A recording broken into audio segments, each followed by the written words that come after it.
Et salut à tous et à toutes, bienvenue dans un nouvel épisode de Retalk, c'est le 16e, toujours accompagné de Léonard.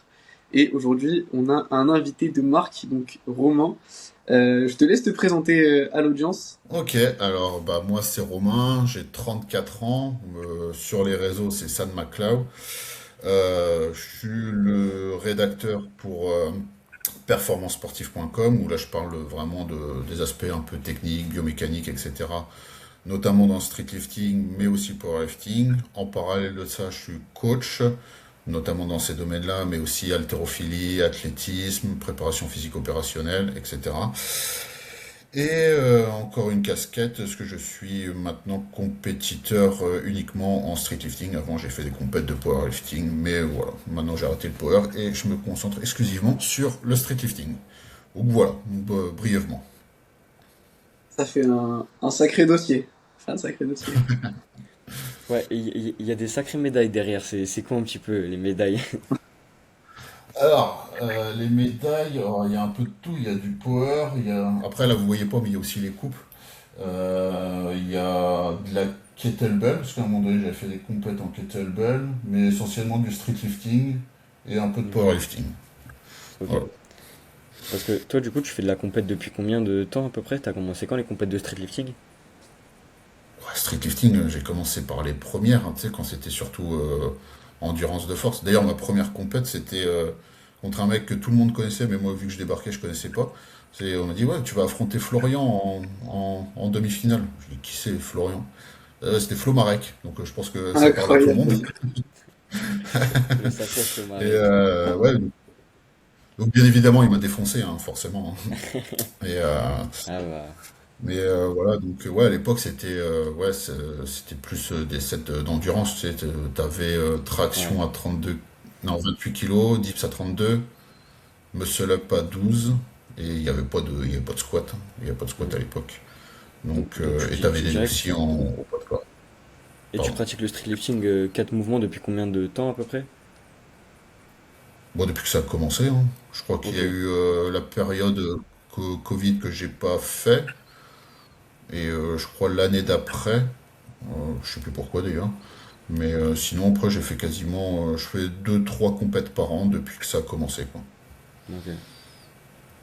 Voilà. Ok, trop bien. Et t'as pratiqué Euh, la force athlétique en même temps que tu faisais du street pendant combien de temps à peu près? Euh, attends, je vais regarder les coupes. Ça fait, je crois, pendant 2 ans. Pendant 2 ans, et puis après, je me suis dit, en fait, autant tu as le squat qui est assez parallèle avec notre discipline. Le bench, en vrai, j'arrivais à l'incrémenter dans les procs de street parce que ça faisait un complément pour les dips, etc., etc. Par contre, le terre, ça me défonçait trop. Enfin, désolé des termes assez crus, hein, mais ouais, le terre, ça impacte trop nerveusement. Et puis, en fait, si tu mets du terre, ça te bouffe une séance, quoi. Donc, tu peux potentiellement pas faire deux ou trois squats. Donc, c'est là où, après, à un moment donné, quand parce qu'au départ, j'ai bien progressé, mais parce que les perfs étaient, elles étaient bonnes, mais c'était pas très très élevé non plus, quoi. Mais à un moment donné, quand je suis arrivé à 200, je crois que j'étais arrivé à 270 au terre, et quand 2 jours plus tard, t'as du squat, t'es rincé en Ah, t'es fait. mort. T'arrives plus à Ouais. progresser. mhm. Voilà.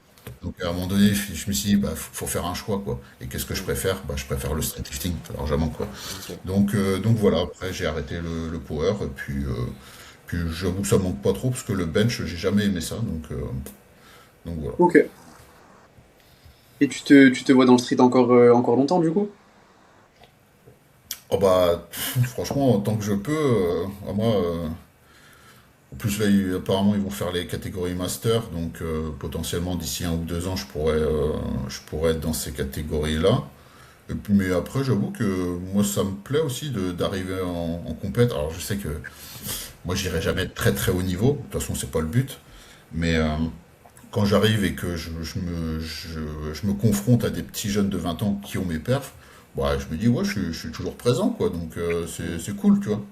Donc, Ouais, bien carrément. évidemment, d'ici 6 ans, je pense que je serai dans le fond du tableau parce que maintenant, il y a des mecs de 20 ans qui ont les perfs que nous, on a mis des années à acquérir.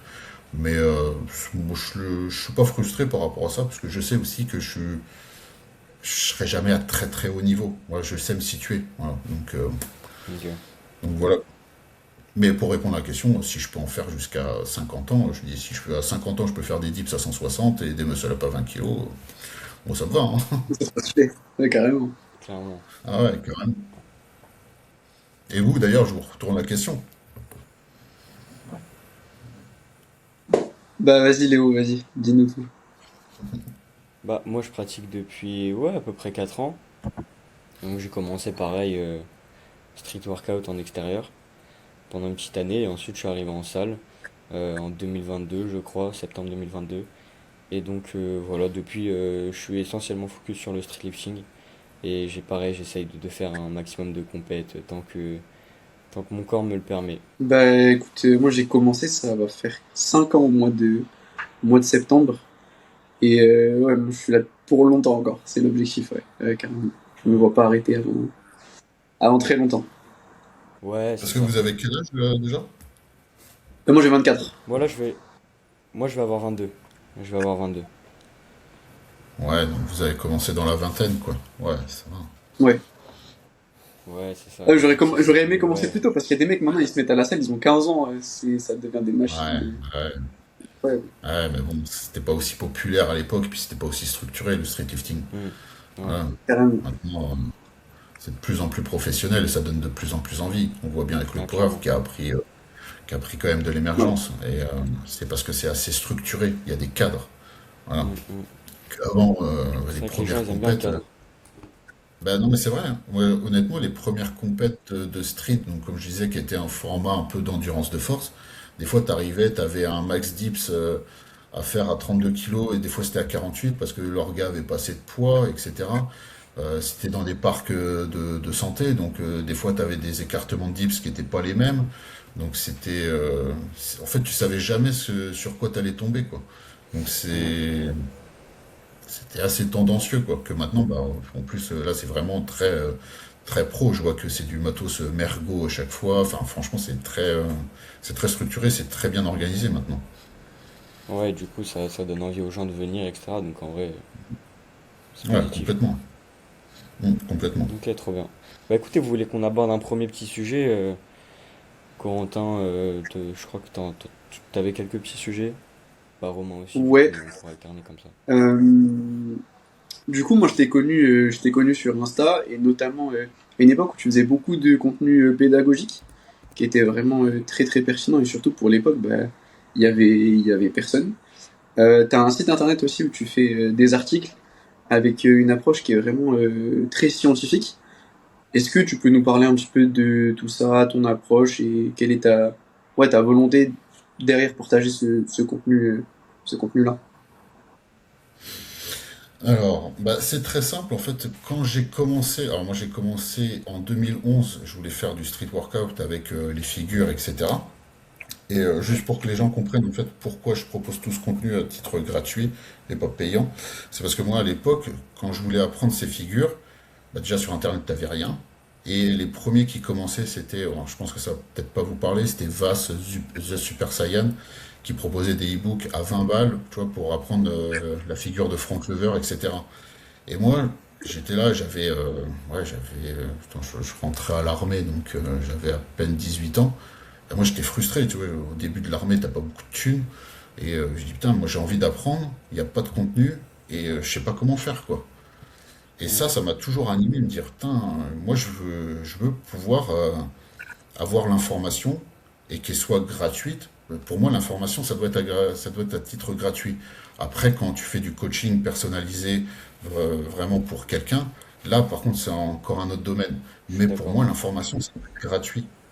Voilà, c'est pour ça que moi, tous mes articles, alors, il y a des articles qui font des cinquantaines de pages, ben, je les mets tout gratuit parce que pour moi, l'information, ça doit être gratuit. Et après, je voulais quand même structurer les choses parce que bah, surtout là maintenant, à l'heure des réseaux sociaux, tout ça, ça a bien explosé. Mais en fait, tout le monde prétend avoir, enfin, pas prétend, mais tout le monde distribue de l'information. Mais du coup, je vois bien qu'on est un peu, en fait, on est noyé dans cette masse d'informations. Donc moi, je voulais un peu, quand j'ai commencé, c'était proposer de l'information. J'ai ma vision de l'information, mais je peux toujours justifier. On peut ne pas être d'accord avec moi, je prétends pas avoir la science infuse. Ce que j'aime bien dire, c'est que les vérités d'hier ne sont pas celles d'aujourd'hui et encore moins celles de demain. Voilà. Typiquement, pour vous donner un exemple, dans les années 2000, ce qu'on enseignait en BP, c'était le 10 x 10 pour faire de l'hypertrophie à 80%. Maintenant, on sait que c'est complètement dépassé. Voilà. Mais voilà, on a su se remettre en question. Et voilà, et c'est tout ce que je veux dire par là, c'est que moi, je prétends pas avoir la science infuse, mais je prétends que les informations que je mets dans mes articles ben, sont un minimum recherchées, c'est un minimum développé. C'est pas que source, crois-moi s'il te plaît. C'est mon Ok. expérience personnelle, mon expérience de coaching, et en plus de ça, j'essaye de mettre en corrélation avec l'aspect scientifique. Et tout ça, ça essaye de faire un article bah, que j'espère être plutôt bien construit, quoi. Donc voilà. Ok, super, super On va intéressant. poursuivre. Ouais, carrément. Et du coup, j'avais une question supplémentaire. C'est Hmm. du coup, dans le podcast avec Marco, tu as aussi parlé de tout ton bagage académique, formation, etc. Quand tu, Ouais.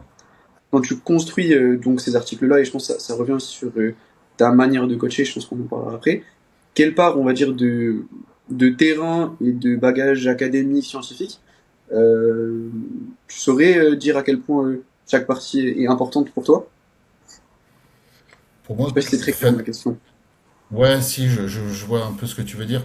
C'est, alors, il y a toujours l'aspect, enfin, comment dire, je vais partir d'une information que pour moi je pense être une vérité, je vais essayer de la prouver scientifiquement, mais par contre, il y a des choses, bah, par exemple en street lifting, on n'a pas de, il n'y a pas d'études scientifiques sur le muscle up lesté, par exemple.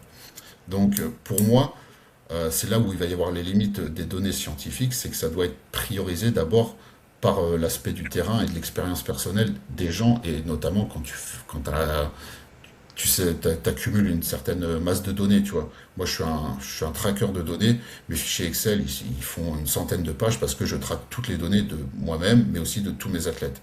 Et c'est ça qui me permet euh, d'avoir enfin, comment dire, une base de référence. Tu vois, par exemple, j'avais fait un article sur la traction. D'ailleurs, je vais faire une petite mise à jour là-dessus parce qu'à l'époque, je parlais de la déviation radiale et ulnaire.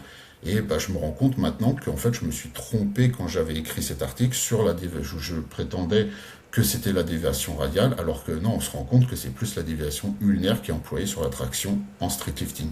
Donc c'est pour ça. Mais à l'époque, j'avais pas assez de recul, j'avais pas assez de matière. Maintenant que je commence à avoir, enfin, j'ai coaché quand même pas mal de gens en street lifting, bah maintenant je me rends compte de mes erreurs et ça me permet de mettre à jour cela. Et c'est pour ça que je te dis qu'on ne peut pas tout baser sur l'aspect scientifique. Tu vois, typiquement, je prends cet exemple-là. À l'époque, je m'étais basé sur ce que je prétendais être bon. J'ai mis ça en corrélation avec l'aspect scientifique. L'aspect scientifique rentrait en corrélation avec mon information. Et je me suis dit, bah, je suis plutôt dans le juste. Et au final, maintenant, tu vois ce que je disais, que je prétends pas avoir la science infuse, je me rends compte que non, c'était une erreur. Voilà. Ok. Mais tu sais, en Ok, vrai, je trouve que c'est ok. hyper intéressant que bah, tu sois capable, tu vois, de te rendre compte que c'était une erreur, etc. Je pense qu'il n'y en a pas beaucoup qui sont capables de faire ça. Et ça veut dire que bah, tu pourras toujours continuellement ajuster tes propos ou tes articles, etc. Vu que bah, t'es toi-même ouvert au fait que tu puisses te tromper, donc ça c'est hyper bien. Et sinon, ma deuxième question c'était est-ce que parfois, quand t'avais vraiment des idées scientifiques, etc., vraiment théoriques, tu, tu trouvais qu'il y avait un décalage après sur le terrain, en pratique? Est-ce que tu t'es vraiment rendu compte ou tu t'es dit, ok, là, il y a un décalage entre ce que je sais, ce que je pense qui fonctionne et tout, et sur le terrain, tu te rends compte que c'est pas vraiment pareil? Hmm, un gros décalage? Non, je trouve pas. Je trouve qu'on. Bah, de toute façon, la masse d'informations elle tend quand même à aller dans une idée générale. Maintenant, là, j'ai plus d'exemples en tête, je t'avoue, donc je saurais pas te répondre exactement, mais j'ai pas souvenir avoir eu des gros décalages, quoi. Donc pour toi, c'est en Après, c'est corrélation. parce que aussi je me. Comment?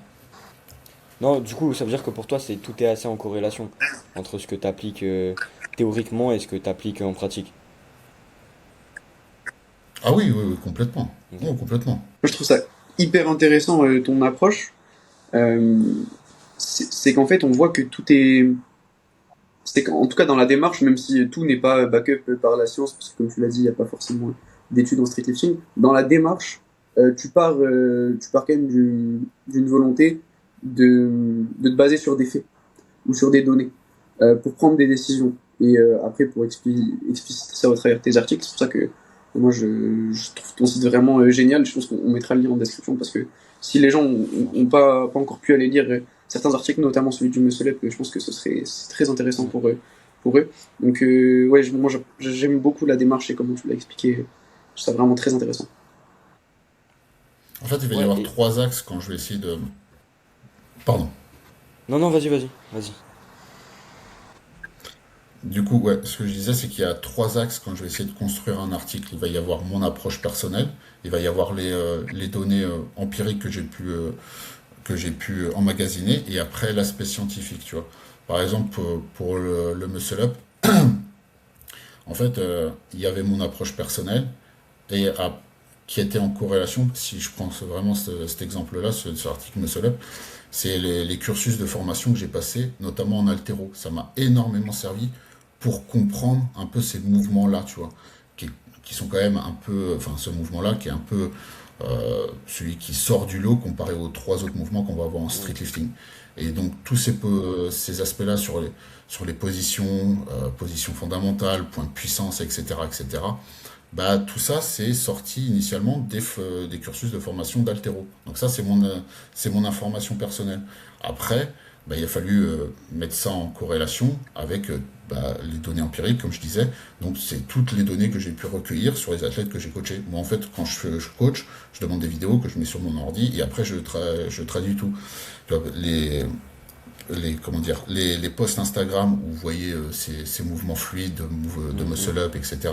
Bon, en fait, c'est un athlète personnel que j'ai eu, que je retraduis en plus, enfin, ok. avec des images anatomiques, pardon. Et après, bah, il y a l'aspect scientifique. Voilà. Et donc, ça permet de mettre un peu plus en corrélation parce que, comme je disais, les données scientifiques en streetlifting, il n'y en a pas. Par contre, en haltérophilie, il y en a déjà plus. Donc après, il faut essayer de prendre ce qu'il y a à prendre et laisser ce qu'il y a à laisser. Mm, ok. Ok, hyper Ouais, intéressant. tu vas piocher partout en fait. Tu prends tout ce qui te semble C'est ça, pertinent de c'est comparer avec ça. le street et. Ok. Bah, c'est très intéressant comme approche. Et c'est pour ça que je dis Euh, que bah, ce que je dis toujours, c'est que bah, je prétends pas avoir la science infuse. Je peux avoir fait des erreurs, comme je l'ai dit tout à l'heure. Et comme je disais précédemment, c'est que ce qui était vrai hier ce ne l'est pas aujourd'hui et le sera peut-être pas encore demain. Voilà. clairement. C'est. Donc, Ouais, du et puis coup, notre sport est encore jeune. Donc pardon. ah, je voulais juste dire que en plus de ça, comme notre sport est très jeune, euh, dans la méthodologie d'entraînement, etc., ça peut qu'amener à évoluer quand on voit. Ben, nous, on a tous les trois, alors toi encore plus, mais été dans le street dans les années 2021-2022. La technique ou l'entraînement, il y a 3-4 ans, est carrément différente de ce qu'on applique aujourd'hui. Parce que bah, les coachs ont vu de plus en plus d'athlètes, etc. Et de manière empirique, ça affine en fait la philosophie d'entraînement et de programmation. Donc c'est tout à fait normal et c'est nous, on l'a déjà dit aussi, mais être capable de se remettre en question, c'est vraiment trop important en tant que coach pour évoluer et pas être obsolète au final. Mm, Complètement, entièrement d'accord. Et il y a tellement de clairement. choses qu'on n'a pas encore explorées. Tu vois, là, je suis en train de faire un article sur, enfin, beaucoup plus pointilleux sur le positionnement de la main de façon générale sur la traction. Et en fait, c'est parti d'un postulat tout con. C'est un athlète qui est en traction supination qui me dit je me sens plus fort en mettant le pouce au-dessus. Et je me suis dit, putain, mais en fait, c'est vrai que moi, j'ai jamais testé ça, quoi. Donc bah là, moi, comme j'ai dit précédemment, je prétends pas être un athlète de très haut niveau. Donc, partant de ce postulat, moi, tout ce que je vais faire dans ma programmation, je le fais pas aux mes athlètes parce que moi, je me considère comme un peu une souris de laboratoire. Donc, tu vois, typiquement, il y a des protocoles que je teste, des choses que je vais tester.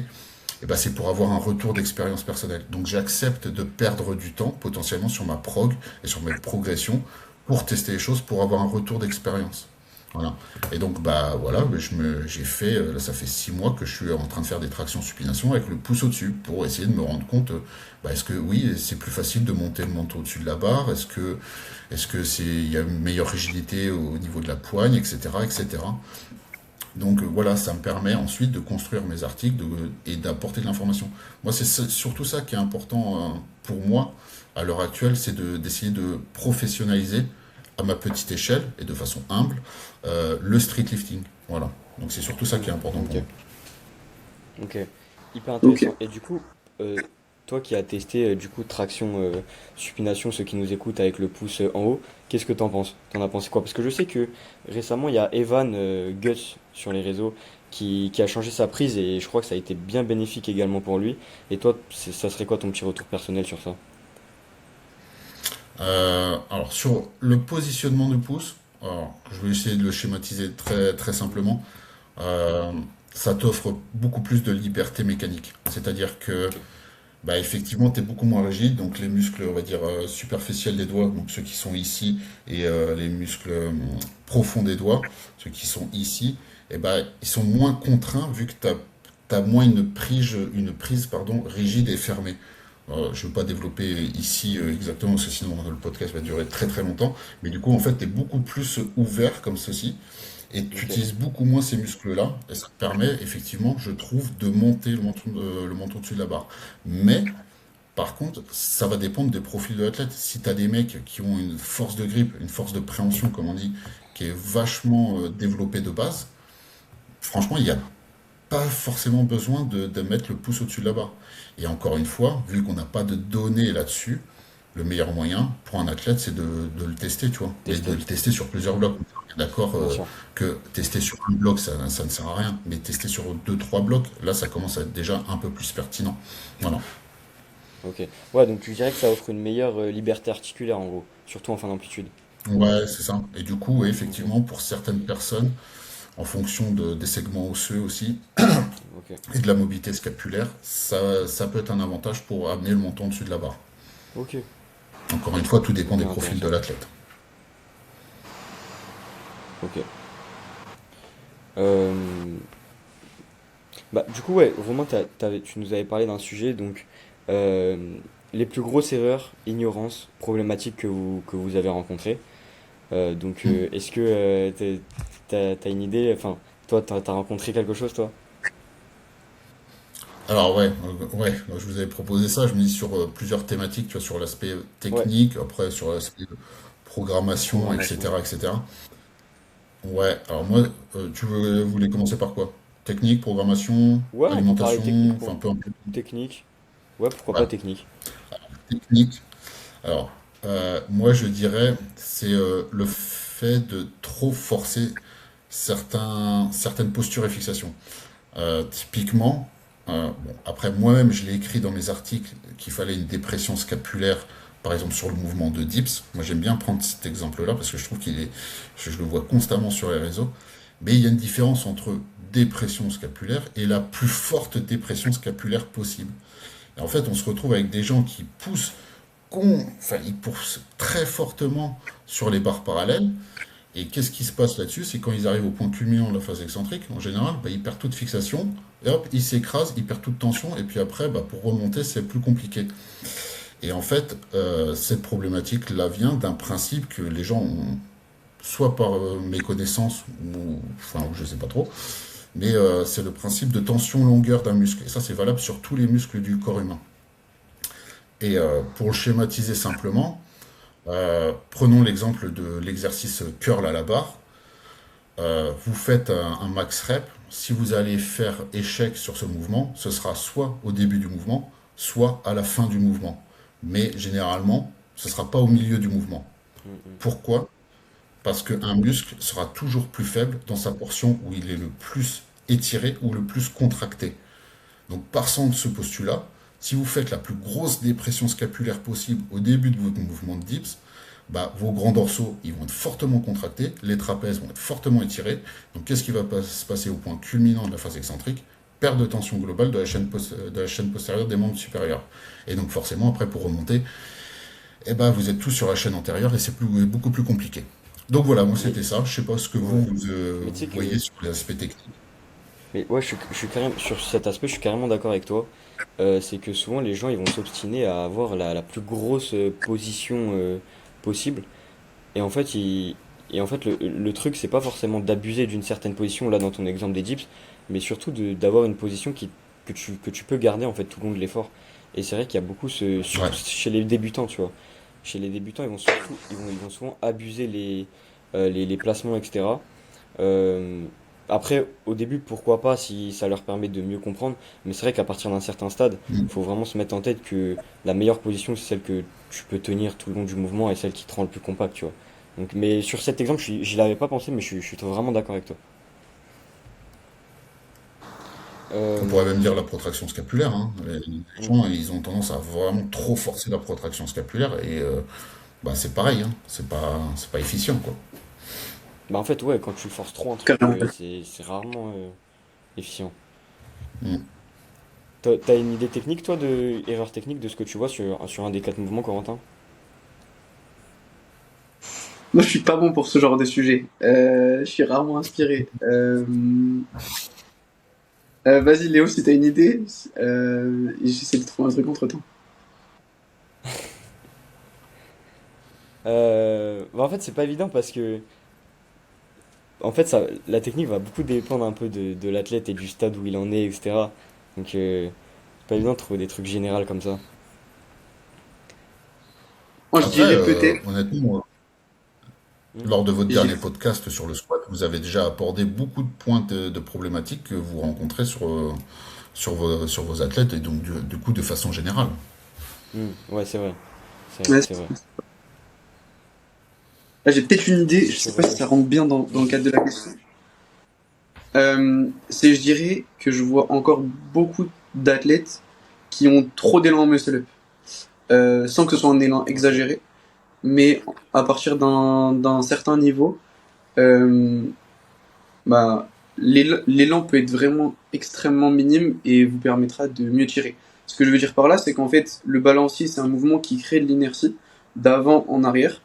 Et ce que je peux voir, c'est que même au visuel, si vous trouvez que votre élan n'est pas exagéré, souvent il crée un tout petit peu trop d'inertie d'avant vers l'arrière qui vous empêche de tirer suffisamment verticalement et qui crée des compensations et notamment une mauvaise gestion du poids dans l'espace qui fait que c'est délétère. Alors qu'au visuel, on pourrait dire que l'élan est maîtrisé. Euh, Si on prend l'exemple du muscle up de Léonard, il n'y a quasiment pas d'élan, et en fait l'élan sert juste à donner une position dans l'espace à votre corps qui est optimale pour engager votre tirage. Mais l'énergie déployée par le balancier euh, est souvent délétère. Quand les débutants, c'est un élan qui est vraiment extrêmement exagéré et non maîtrisé, et lorsqu'on arrive sur de l'intermédiaire, souvent l'élan est plus maîtrisé, mais trop important. C'est ça que je dirais. Hmm. Ouais. Complètement. Ouais. Et surtout, je trouve que l'élan, plus tu montes en charge sur le muscle up, plus l'élan il devient néfaste en fait. Parce que en fait, plus il y a d'élan, C'est ça. euh, avec, u- avec une charge de plus en plus élevée, ça crée trop d'inertie. En fait, c'est ça généralement qui va avoir des défauts techniques comme flexion de hanche, flexion de genou. Tout ça, ça va souvent être impacté par ça. Souvent, être vraiment avoir peu de proximité avec la barre. Souvent, ceux qui ont trop d'élan au moment de la transition, ils ont les hanches hyper reculées en fait. Et souvent, ouais, c'est comme tu dis, ça crée beaucoup de compensation. Et surtout, les gens, ils pensent que sans l'élan, ils montent pas. Après, bien sûr, faut avoir de l'élan, hein. Faut pas faire du no dips parce que là, c'est une autre histoire. Mais généralement, si t'as un bon placement de poids au niveau des jambes, si tu tires au bon timing, avec beaucoup moins d'élan que tu penses, tu pourrais être très très fort et beaucoup mieux techniquement. Mais ouais, c'est vrai. Totalement. Ça. Mm. Mais ouais, c'est effrayant, je pense. Pour les athlètes au début, moi je sais, il y en a qui me disent qu'ils, bah, s'ils prennent moins d'élan, ils ont peur en fait, tu vois, de pas monter tout simplement. Ouais. Mais même ce qui se passe, c'est que même sur une séance donnée, ce qui va se passer, imaginons, tu testes ton max, tu vas prendre un élan maîtrisé et tu vas arriver sur, je sais pas, une tentative de PR et inconsciemment, tu vas envoyer un tout petit peu plus de balancier parce que tu dis que tu en as besoin pour tirer. Et ce Ouais, balancier-là donne une position dans l'espace qui est un petit peu trop, t'as ton corps qui est un peu trop vers l'avant, pour faire simple, ce qui fait mm, que ton engagement au niveau de ton tirage est différent. Et en plus de ça, t'es pénalisé par l'inertie que t'as créée qui te ramène vers l'arrière, en gros. Alors que sur ta ah montée ouais, de ouais. gamme, par exemple, c'était très bien. Donc des fois, ça va se jouer juste sur un tout petit détail. Et aussi, euh, le muscle up, on l'oublie, mais si vous envoyez un tout petit peu plus d'élan et que la position dans l'espace, elle est modifiée que de quelques centimètres, ça peut vous faire échouer votre muscle up, alors que vous avez la force et la technique. Mais juste ce petit changement de 3 centimètres fait que justement vous avez votre dégradation technique, un engagement Mm. scapulaire qui est différent, etc., une trajectoire qui est différente, plus l'inertie, etc. Et c'est 3 centimètres en fait. Et ça peut vous faire échouer. Ouais, bah j'ai beaucoup échoué à cause de ça, hein, si on met un RM, Ouais, mais moi typiquement. aussi, hein. C'est normal. Hein. Mais c'est vrai que, ouais, Ouais. pour ceux qui écoutent, c'est vrai que, je sais pas si t'as un max à 25, tu fasses des muscle-up à 5, 10, 15, enfin, ça doit être tout le temps le même élan, tu vois. C'est pas plus tu montes en charge, plus l'élan doit être gros, ouais, faut vraiment essayer de standardiser son élan, peu importe la charge, je pense.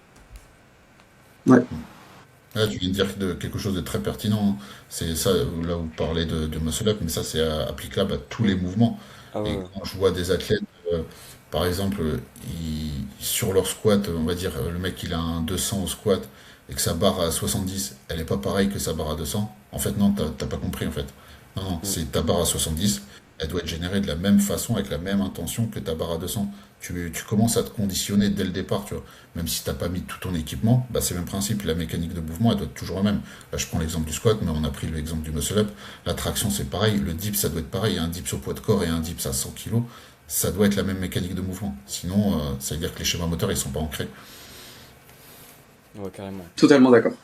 Souvent, l'erreur qu'on voit le plus au squat, mais j'en ai déjà pas mal parlé, mais c'est le fait de mal maîtriser ses flexions, en fait. Ces flexions de hanche, genou, de mal les coordonner, d'être généralement trop en flexion de genou. Pour moi, c'est ça qui pénalise énormément un athlète sur son squat. Je sais pas ce que t'en penses, Romain, sur ça, mais souvent, c'est ce qu'on Ouais, mais reproche. complètement. Complètement. Et là, en fait, j'ai eu un cas récemment où j'ai récupéré un athlète Mm. de streetlifting. Et franchement, les trois premiers mouvements, tu dis, pouah, putain, le mec, Mm. machine de guerre.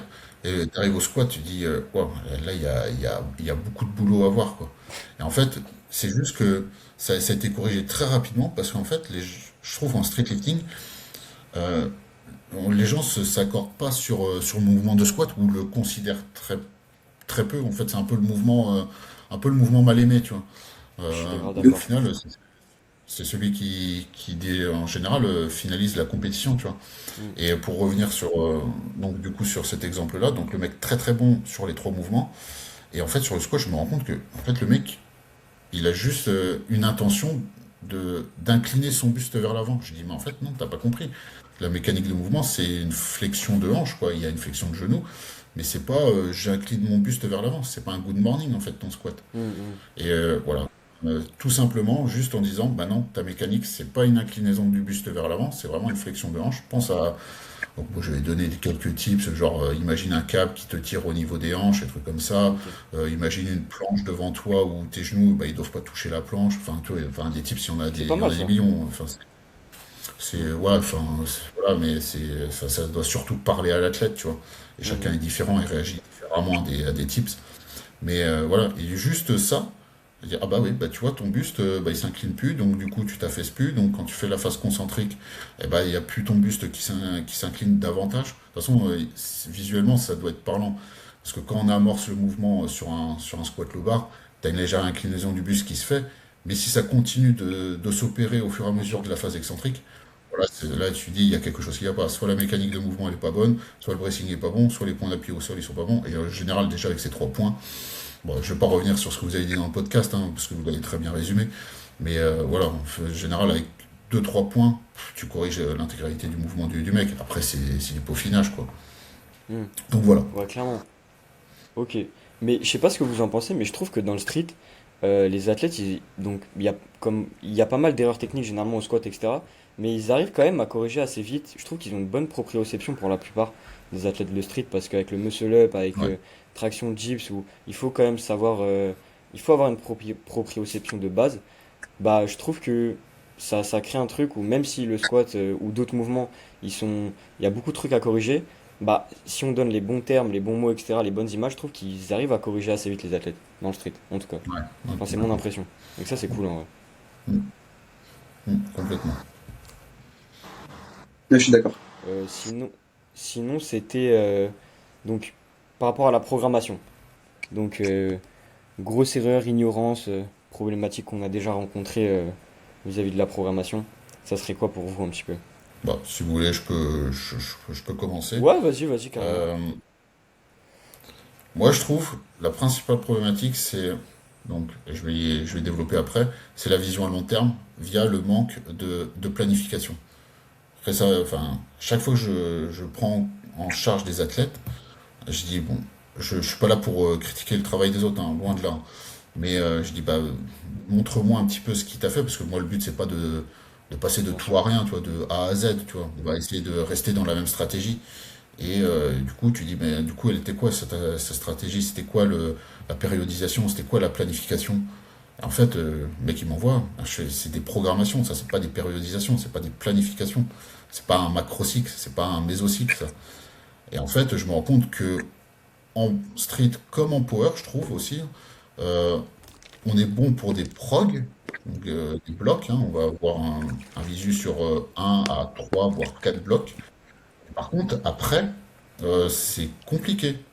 Tu vois, moi, mes prog, là, à titre personnel, j'ai tout 2027 qui est fait. Je suis en train de faire 2028 aussi. Et là, tous mes athlètes, ils ont leur prog. Alors, je leur envoie pas tout d'un seul Bien coup sûr. parce que, bien évidemment, il va y avoir des ajustements au fur et à mesure. Il y a peut-être une compétition qui va arriver, donc on va faire des ajustements. Mais après, la stratégie, elle est la même pour des mois et des mois, tu vois. Donc, je trouve que c'est ça. On est bon pour de la prog, mais pour de la périodisation et de la planification, ben, je trouve que c'est un peu. Alors que tu vas en altéro, enfin, moi j'ai Ok. appris ça en altéro. En fait, tu commences par la planif. Si t'as pas ta planif, fais pas de prog en fait. Tu vois? Parce que comment tu veux savoir ce que tu vas faire le mois prochain? Ça se trouve, le mec, il a une compète dans 3 mois, donc là, tu seras peut-être en période foncière. Enfin, en altéro, on parle de période foncière, on parle pas de, de off-saison. Mais enfin, bref, vous avez compris le truc, quoi. Donc, c'est d'abord, on fait la planif, on voit les objectifs prioritaires et les objectifs secondaires. Donc, par exemple, objectif prioritaire, championnat de France, objectif secondaire, interrégional, régional, et après, tu as les annexes, les vacances, le mariage, enfin, trucs personnels, quoi. Et à partir de là, tu peux commencer à faire tes périodisations. Donc là, tu vas dire, là, c'est de la off-saison, donc période foncière, si on parle de l'altéro. Après, je vais peut-être faire une période, on va dire, de spécification, ou alors pré-compétition, comme on appelle en altéro. Et après, période de compétition. Voilà. Et après, je fais mes prog. Mais là, en fait, j'ai l'impression qu'on fait un peu dans le désordre, on fait prog, et Ok. puis au fur et à mesure de ce qui va se passer dans le temps. Non, ça fonctionne pas comme ça, quoi. Hmm. Ouais, c'est Voilà, pour moi, intéressant. c'est la principale erreur. Ok. Ok. Et en fait, le but, c'était aussi d'aborder des sujets qui sont pas redondants avec tous les autres podcasts. Voilà, je Ouais, c'est trouve que ça, intéressant. Franchement, c'est intéressant. voilà. Carrément. C'est Moi, vrai j'avoue que... que. Vas-y. Vas-y, Léo, vas-y. Non, je disais que c'est vrai que cette notion de quand tu fais une prog avec un nouvel athlète, cette vision long terme, elle est hyper importante, tu vois. Et c'est vrai que moi, je pensais que j'étais le seul matrixé comme ça, mais c'est vrai que j'ai aussi cette tendance assez naturelle à avoir une vision pour l'athlète sur l'année entière, en fait, quasiment, qu'il ait une comp ou pas, en fait. Et je pense que c'est hyper pertinent parce que tu sais toujours où tu vas et même si il y a des ajustements à faire, t'es pas perdu en fait. Même si ça se passe pas comme prévu ou voilà, bah en fait t'as ton cadre qui est assez solide généralement et bah en fait la ligne directrice, avoir une ligne directrice c'est hyper important. Même s'il n'y a pas de compétition, hein. S'il y a même des petits tests Mm. dans l'année etc. Je pense que ouais c'est vrai que faire les blocs un peu au pif et au jour le jour comme ça, je pense pas que ce soit l'idéal en vrai. Mm. Carrément. Moi, ce que tu as dit sur sur le fait qu'on a l'impression que on est très fort pour créer des blocs et moins pour la planification. Moi, dans mon parcours en tant que coach et dans ma manière de me former, c'est vrai que la planification, c'est la chose que j'ai eu le plus de mal à maîtriser parce que je trouve que quand c'est expliqué, déjà, comment dire, c'est quelque chose qui est moins abordé que la programmation en tant que telle et qui après, j'ai toujours trouvé ça relativement abstrait quand j'ai commencé à me renseigner là-dessus et j'ai du mal à le mettre en place. À me dire, ok, d'accord, je sais que concrètement, dans la théorie, ça se passe comme ça, mais à l'appliquer concrètement sur des athlètes, j'ai eu du mal. Donc je me retrouve carrément dans ce schéma-là de, de, de, de pensée. Et du coup, c'est quelque chose sur lequel j'ai vraiment voulu combler mes lacunes il y a quelques années. Et, euh, et maintenant, pour parler concrètement en termes de planif, j'ai une manière de planifier qui est beaucoup moins rigide qu'avant, où avant j'avais tendance à vraiment prévoir sur le très long terme et vraiment cadrer. Et maintenant, euh, j'ai ma vision long terme. Je sais que pour tel athlète, il y a telle échéance à tel moment. Je sais qu'à ce moment de la saison, je voudrais lui faire tester ça, par exemple. Mais euh, c'est moins rigide. Ce que je veux dire par là, si je donne un exemple un peu plus concret, dans ma manière de programmer, donc un bloc, euh, j'utilise, on va dire, une méthodologie qui s'appelle, on va dire, une sorte de cycle de référence. Imaginons, je fais faire un bloc doublé à mon athlète. Le bloc doublé se termine très bien. Imaginons, on finit sur un RPE plus bas que ce qui était prévu de base. Je vais avoir tendance à répéter ce cycle-là, donc répéter ce bloc. Ce qui fait que, par exemple, si je me bride trop et que je reste trop rigide sur ma planification, euh, je peux pas bénéficier des gains que je pourrais avoir à répéter ce cycle-là, parce que bah, du coup, si je répète un cycle, mais que à bloc plus 3, j'avais un test, si je répète le cycle, je suis en dehors de ma planification. Donc maintenant, je suis moins rigide, mais je garde cette vision et ma manière de planifier. Je sais pas si c'est très clair, mais je trouvais que c'était aussi Ok. intéressant de donner Ouais, une vision un peu différente ouais. euh, de la planification. C'est intéressant ce que tu dis. Parce que c'est vrai que c'est intéressant d'avoir une ligne directrice, etc. Mais après, c'est vrai que voilà, faut être assez flexible. Faut quand même garder en tête que l'intérêt premier, c'est l'élan en fait de l'athlète et surtout qu'il y ait de la continuité. Le but, c'est qu'il soit en continuel, continuellement en train de progresser au fur et à mesure des blocs. Et en vrai, c'est vrai que si ce que tu as prévu, ensuite tu te rends compte que un autre choix pourrait lui faire avoir un meilleur élan, une meilleure continuité, je pense que c'est important de ne pas être trop rigide, mais voilà, faut quand même garder ça en tête que le but c'est qu'il progresse constamment au fur et à mesure des blocs.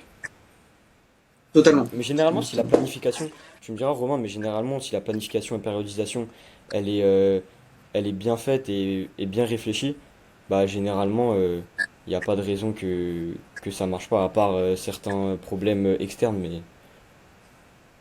Ah non, c'est clair. De toute façon, je dis pas que, en fait, il faut être hyper rigide. C'est sûr, c'est Mm, surtout que ça te permet de te mettre un cadre.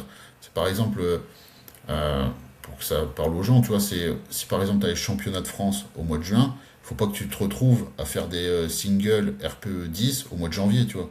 Parce que mm, sinon, après, pour arriver frais pour ta compète, voilà. C'est surtout que ça permet de mettre un cadre, d'être structuré, de prendre en compte aussi pour le coach, bah, par exemple, mois de juillet, ton athlète perd 3 semaines en vacances, je dis une bêtise, dans un endroit où il pourra pas s'entraîner. Ah bah voilà, il faut peut-être prévoir le truc pour faire des blocs pivots, pour le bloc transitoire, mm, comme on préfère les appeler, peu importe. C'est surtout aussi pour que le coach il ait un visuel et dire ok, c'est ça. là j'ai ma compète, là j'ai mes vacances, là j'ai ci, là j'ai ça, donc là je peux faire ci, je peux. Enfin voilà, c'est vraiment pour périodiser. C'est pour ça que je dis que c'est important d'y aller étape par étape. La planification, la périodisation et la programmation. Mais après, bien évidemment, c'est pas genre mois 1, je fais que des 2 reps et je dois pas déroger des 2 reps. Non, non. Après, il y a plein d'autres facteurs à prendre en compte, l'adhérence, etc. Voilà, Bien sûr. enfin, voilà. Mais voilà, non, c'est surtout pour avoir un cadre pour le coach et aussi pour l'athlète. Dire voilà. Et comme ça, au moins, tu peux directement, quand tu prends en compte ton athlète, tu dis bah voilà, nous, on va y aller comme ça, la stratégie, ça va être ça, etc., etc. Voilà. Je pense que Ouais, et tu as même bien résumé le truc. quand C'est tu les... que et- Vas-y, vas-y. Je veux dire, tu as bien résumé le truc, c'est qu'en gros, tu commences par la périodisation et la planification avant de passer à la programmation. C'est pas dans l'ordre inverse. Sinon, il y a un problème. Mm. Complètement. Et puis quand tu expliques tout ça à l'athlète, si ça l'intéresse, bien sûr, il va vraiment se sentir encadré. Et en fait, ça pourra même éviter des potentiels hors prog, des incompréhensions et tout, parce que il aura la vision sur ce que lui-même fait, et enfin, il va le sentir que là, ça sert à rien de faire ce hors prog, tu vois, parce que tu lui auras expliqué une vision un peu plus long terme, mais je pense que même pour l'athlète, ça peut être bénéfique de savoir ça, tu vois. Mm. Ok. Bah, sinon, moi, erreur que je vois souvent, ça serait. Bah, c'est assez classique, mais souvent d'en faire trop, en fait, tu vois. Souvent d'en faire beaucoup trop. De... C'est souvent vraiment l'erreur. Quand je prends des athlètes en charge, souvent, quand je leur demande ce qu'ils faisaient avant, souvent ils sont en auto ou. Enfin, c'est souvent ceux qui sont en auto-coaching, mais ils en font tellement, en fait. Et c'est un volume Ce que je énorme, voulais et en dire. fait, ça les fait même pas plus progresser que ça. Ça les fait même stagner, et même parfois ils ont des douleurs, des choses comme ça. Et je sais pas pourquoi, souvent dans le street, mais je pense dans le power aussi, ils se mettent en tête que s'ils s'entraînent pas dur à en mourir, ils progresseront pas, tu vois. Mm. Mais en vrai, la force, je trouve que c'est pas du no pain no gain, c'est beaucoup plus réfléchi que ça. C'est ce que je voulais dire à la base, donc je vais dire un truc Vas-y. qui se rejoint. C'est le fait de se tester trop souvent. Euh, Hmm.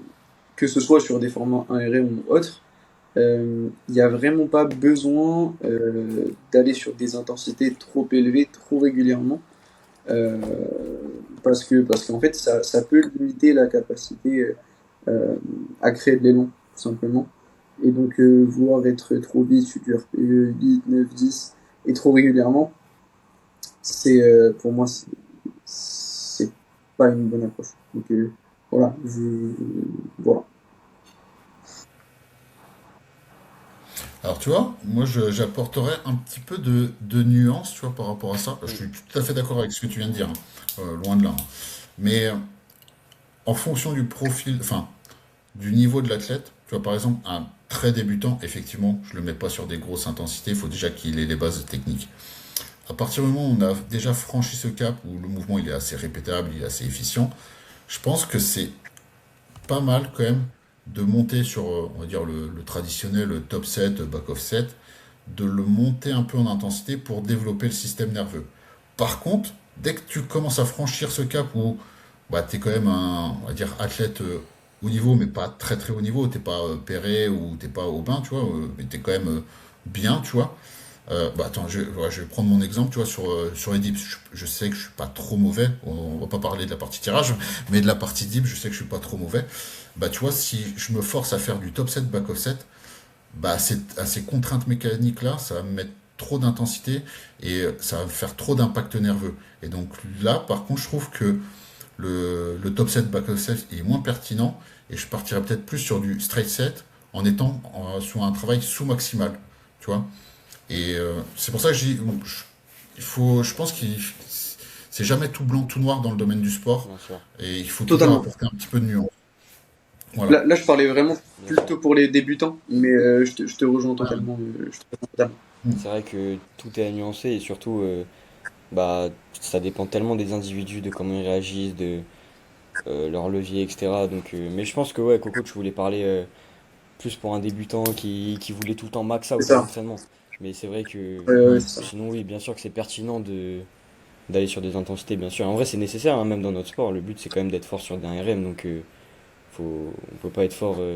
Et même, je dirais même que, donc c'est un peu le discours inverse, mais s'entraîner trop bas à l'année, c'est même un risque de blessure, parce Mm. qu'ensuite, quand tu retourneras sur des intensités à un moment donné, ton corps sera pas préparé. Donc, faut vraiment pas être dans les excès des deux, je pense. Faut... Mm. Ouais, je suis d'accord. Après, bien évidemment, je pense que là, à l'heure actuelle, avec toute la masse d'informations qu'il y a, autant sur les réseaux, les podcasts, et trucs comme ça, on va quand même leur préciser, mais il faut pas être, quand je disais, c'est important enfin, ça peut être bénéfique de faire ce système de montée en intensité. C'est pas toutes les semaines non plus, d'accord? Hmm. C'est pas toutes les semaines que vous êtes RPE 9, non, c'est Ah des oui, fins de blog, des trucs qui sont quand même vachement structurés. Voilà. Je préfère le préciser, mais bon, je pense que maintenant, à l'heure actuelle, il n'y a plus personne qui fait du RPE 9, 10 toutes les semaines, quoi. Si, si, parfois. Ah, il y en a encore, Mais hein. Il y en a encore. Ah ouais?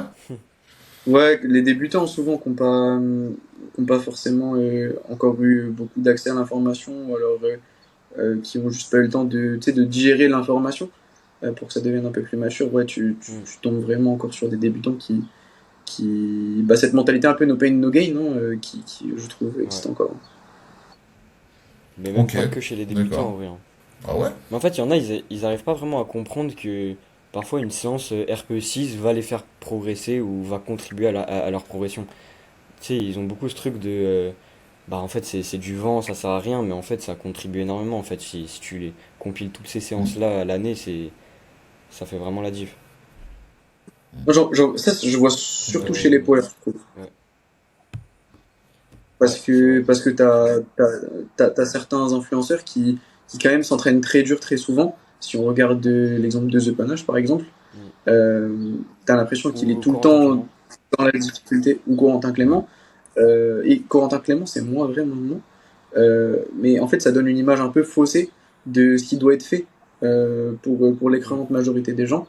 Euh, et voilà, donc quand tu regardes euh, Panayotis, est tout le temps à la difficulté, et tu te dis, mais en fait, les gens se disent, ah, je dois faire pareil pour progresser, alors qu'en fait Ouais, encaisser c'est vrai. ce que Pana fait, c'est inhumain.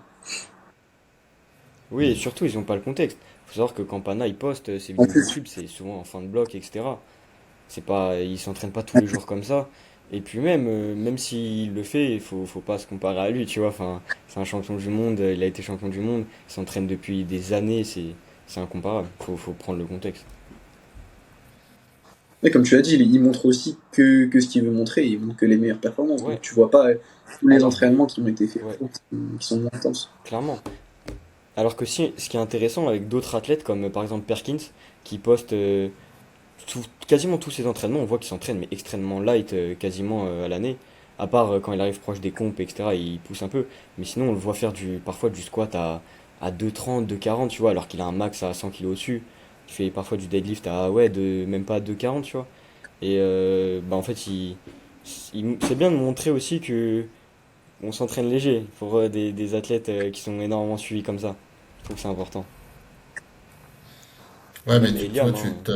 Ouais, abordes un truc aussi, là, tu as mis le point sur un truc, c'est que, tu vois, ce que je disais tout à l'heure pour un débutant, entre guillemets, mm, tu vas me faire monter sur des intensités.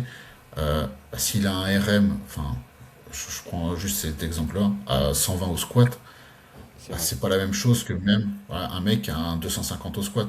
Donc si Mm, tu le mets sur un RPE 6, sur le mec qui a 120 au squat, je suis pas sûr que ce soit hyper pertinent comparé au mec qui a 250 kilos au squat. Où lui, ouais, je suis d'accord. sa contrainte mécanique, Ouais. elle est déjà très très importante. Tu vois ce que je veux dire? Ouais, je suis 100% d'accord avec toi. Et surtout, faut savoir que en termes de charge absolue, un RPE 10 à 120 et un RPE 10 à 250, ça n'a rien à voir en termes de. Peu importe le niveau, en termes Voilà. de contrainte, récupération. Donc, ouais, sur ça, je suis grave d'accord que. En vrai, moi, ça me gêne pas trop chez les débutants, vraiment, donc par exemple, qui ont un max à 120, une traction à 30, etc. Les emmener. Enfin, ça va beaucoup être moins taxant pour eux d'aller sur des RPE 8, 9, 10 en fait. Et même parfois, ça leur est utile pour se développer nerveusement et même comprendre vraiment plus le mouvement sous contrainte. Parce que c'est vrai qu'un RPE 6 à 120, je suis d'accord que si tu fais un single RPE 6 à 120, il n'y a pas grand chose à en tirer, je pense. Bah sinon, on a fait technique, programmation. T'avais parlé alimentation, t'avais proposé alimentation. Tu t'as des sujets qui te viennent, en vrai, ça change un peu. On parle pas beaucoup d'alimentation avec Corentin. C'est vrai. Oh bah après, on n'est pas obligé de parler alimentation. Moi, je peux parler de tout, donc Moi, il si, n'y a justement, je pense aucun que c'est souci. intéressant. Ouais, non, mais en vrai, ouais, justement, si tu renvoies une erreur un peu sur ça, un problème que les athlètes de Non, street ont sur l'alimentation, ça peut être pertinent. c'est pas forcément une erreur, c'est plus quelque chose, je trouve, qui est pas assez pris en compte. Alors, on a tout. Je pense qu'on a quand même une masse d'informations maintenant en street lifting pour dire la B à bas de l'alimentation. Encore une fois, moi, je voulais surtout aborder des choses qui sont, je trouve, pas assez. On n'en discute pas assez. Moi, c'était l'alimentation et se concentrer sur le rôle de la sensibilité à l'insuline.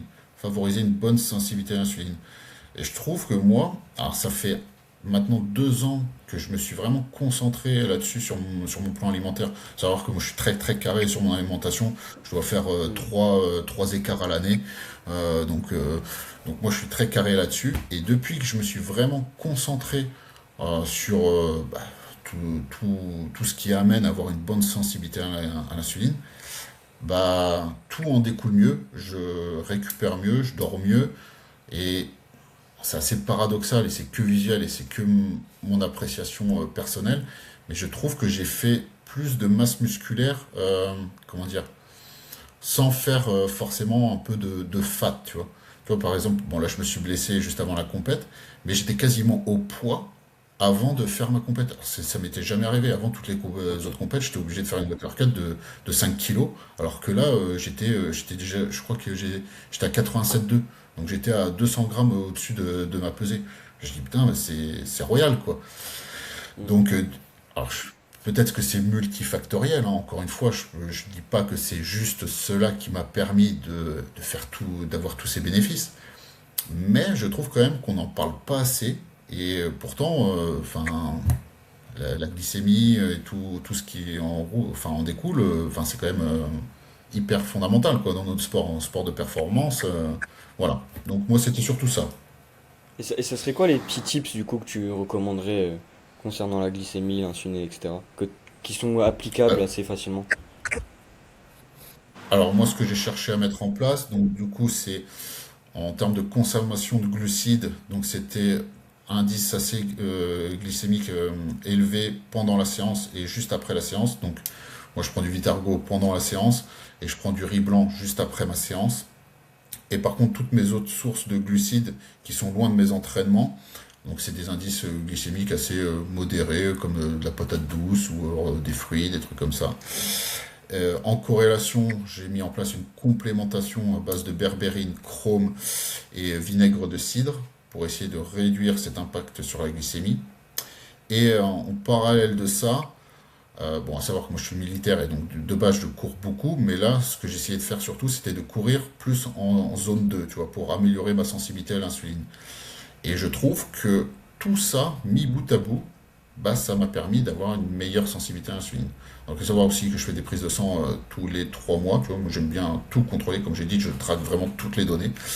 Donc, enfin, je vois aussi qu'au niveau de l'indice OMA, donc c'est ce qui permet de voir un peu la glycémie, mais pas juste à l'instant T, vraiment de façon un peu plus, on va dire, approfondie, sans rentrer dans trop les détails. Et bah du coup, bah ouais, ma glycémie, elle est quand même assez stable, quoi. Même si je consomme des sources de glucides rapides autour de l'entraînement, ça reste stable bah, continuellement, quoi. Voilà. Ok, et du coup c'est grâce à tout ça que t'as un physique assez monstrueux. Assez, Voilà. Non, parce que vous voyez pas, mais le physique il est balèze, hein. Bon, Vous non, pouvez aller voir attends, sur on Insta. va pas me comparer. Ouais. Quand j'aurai le niveau de capitaine, là, on pourra dire que je suis monstrueux. Et, Ok, bah et hyper du coup, moi j'ai intéressant une en petite vrai. question. C'est. Les compléments dont tu viens de parler, la berberine et chrome, j'en ai déjà entendu parler et tu considères que ça a eu un impact significatif sur la régulation de ta glycémie ou c'est difficile à estimer? Alors, pour répondre, c'est difficile à estimer, mais encore une fois, je pense que comme tout, c'est multifactoriel. C'est pas la berbérine, c'est pas le chrome, c'est pas le vinaigre de cidre. Je pense que c'est berbérine, chrome, vinaigre de cidre, le timing de la prise de ma consommation de glucides, plus les zones 2 qui font que, voilà, on en arrive à Hmm. un peu une homéostasie générale du corps, quoi.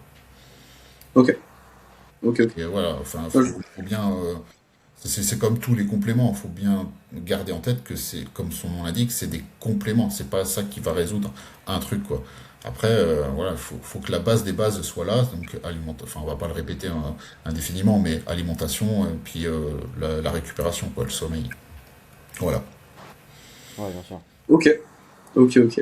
Ouais, et bah, Moi avec j'ai une Corentin, on idée. voulait un petit peu aborder ta. Ouais, bah je pense, je sais pas si on allait parler de la même chose, mais on voulait un peu que tu nous parles un peu de ta manière de t'entraîner, Honnêtement qui est assez atypique mais qui a l'air hyper intéressante. Moi honnêtement j'ai rarement vu ça, que ce soit dans le street ou le power. Mais honnêtement ça a l'air quand même de fonctionner dis-moi si je me trompe mais avec beaucoup de straight sets mais en single, je te vois souvent faire des 6 fois 1, des 8 fois 1, etc. Que ce soit sur traction, dips et squat, je crois. Explique-nous un peu cette méthode un petit peu. Ah, je rigole parce que ça intrigue beaucoup de monde, ça. Je reçois beaucoup de Bah messages ouais, par rapport à ça. c'est intéressant, c'est intéressant. Alors en fait, bon, je suis parti d'un point de départ pour ce protocole.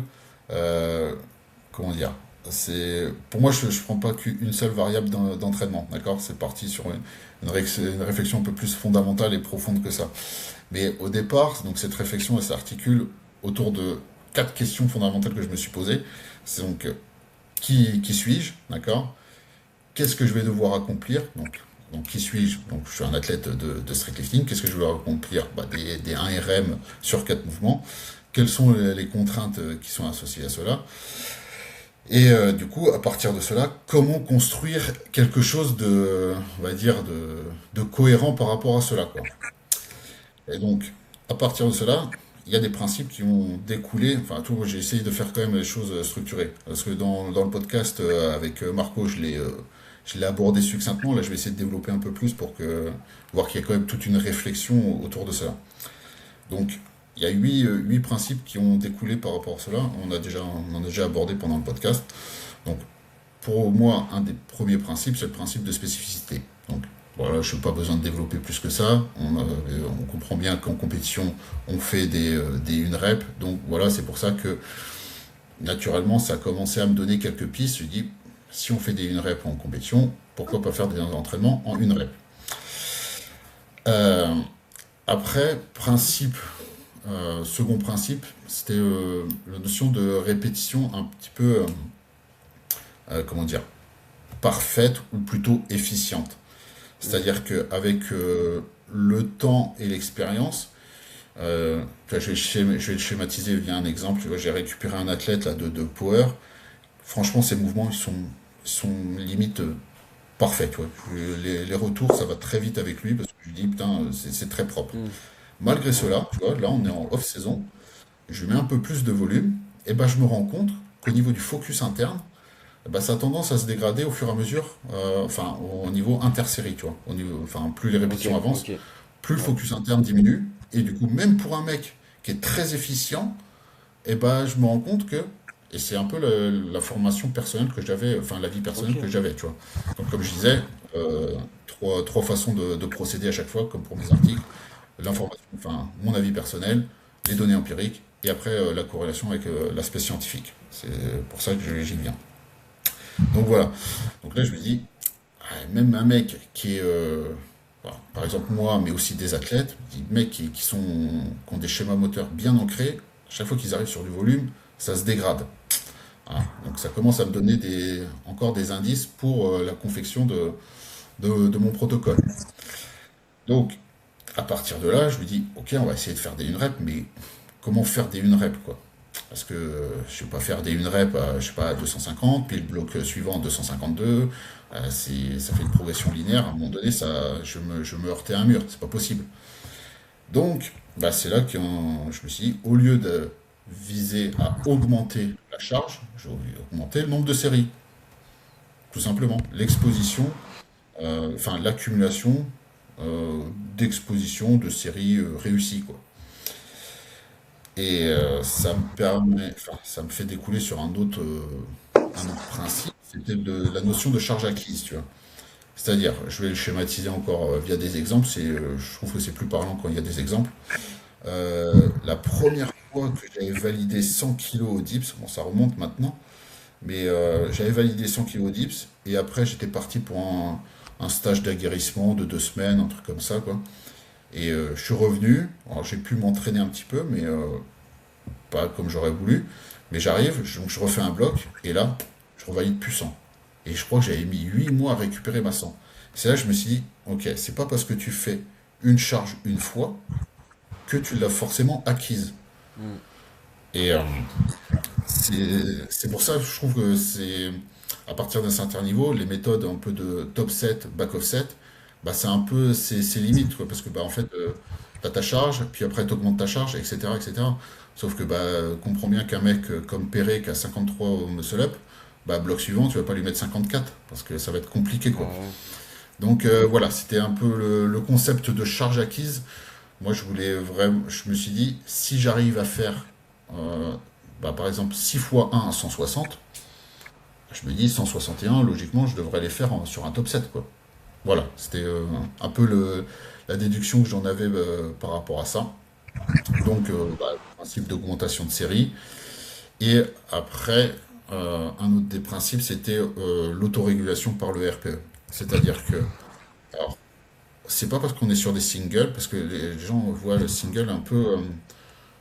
J'ai l'impression que c'est un peu le rep range, un peu le mal aimé, tu vois. C'est-à-dire que on doit le faire à l'approche des compétitions, mais il faut pas trop en Mm, faire parce que bah ouais, ça te défonce. Mais en fait, mm, si tu fais une single RPE 6, bah t'es RPE 6 quoi. Tu vois, c'était ça que je comprenais pas trop, tu vois. Je me dis, ouais, c'est une rep, ok, d'accord, mais ouais, ils se sentent obligés si c'est de bien pousser, jaugé, quoi. ouais, voilà, c'est pas parce que tu fais du Ouais, une rep que tu dois te la mettre, quoi.